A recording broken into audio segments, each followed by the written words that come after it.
PRC Foundation. Myself, Gulamola. How are you? I hope you're very well. Today, we shall be discussing the famous novel Beloved by Toni Morrison. Okay, at the very beginning of the lecture, I would like to inform you that for our convenience, we divided our lecture into two parts while we discuss a novel.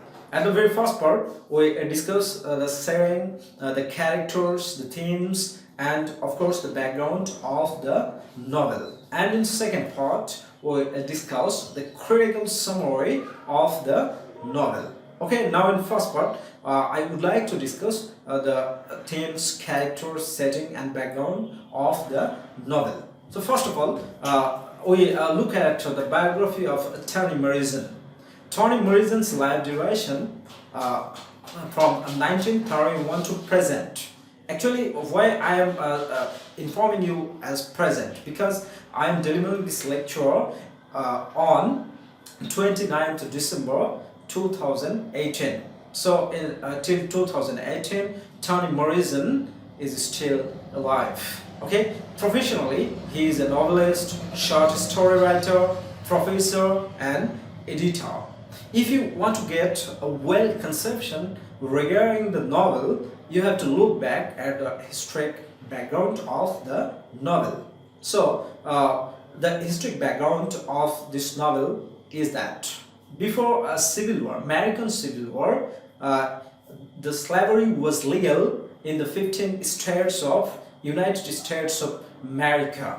So first of all, we need to know what was the duration of the American Civil War. The duration of the American Civil War was from 1861 to 1865.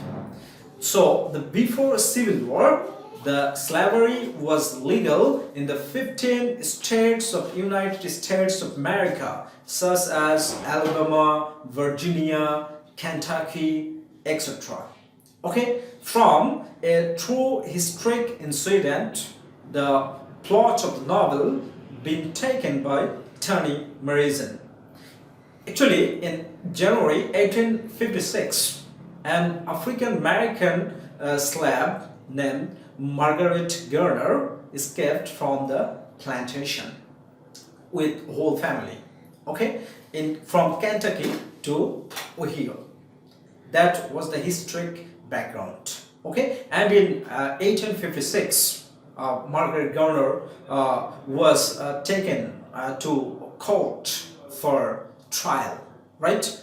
Trial. But in 1856, Margaret Garner was taken to court by the power of Fugitive Slave Act or Fugitive Slave Law.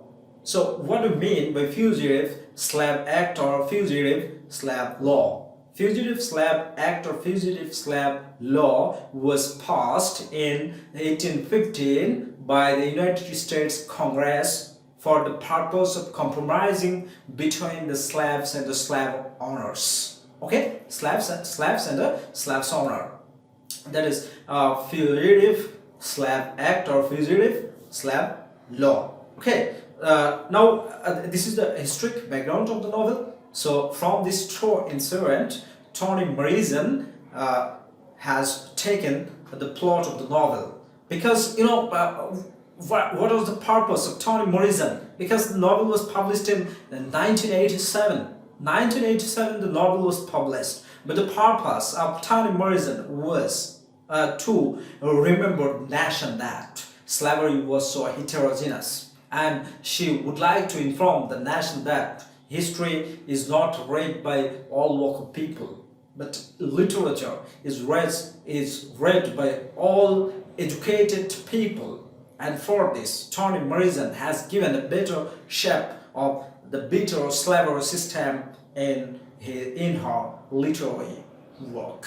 Okay, now we talk about the setting of the novel. In the novel, we get three settings.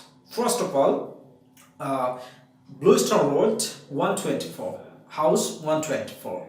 Bluestone Road, House 124, Ohio, Cincinnati, Ohio. That means that in Ohio, Cincinnati, there was a house on Bluestone Road 124. This is the first setting.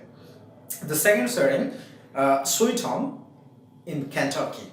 Okay, the name of the plantation is Sweet Home in Kentucky. And the third setting is the Flint Runners of the central character. Why I say the Flint Runners? Because our central character city had to pass the forest, frozen river, and the concrete road to reach Ohio from Kentucky. Okay, and for your kind information, I would like to inform you that the distance between Kentucky and Ohio is 249 miles. That means 374 kilometers. So city had to pass this long distance on her foot. Okay, now we talk about the characters. Here in this novel, we get a lot of characters, a number of characters. But how we can remember it? For this, I have divided the characters into several parts. First of all, the Meso Characters. There are 5 Meso Characters in the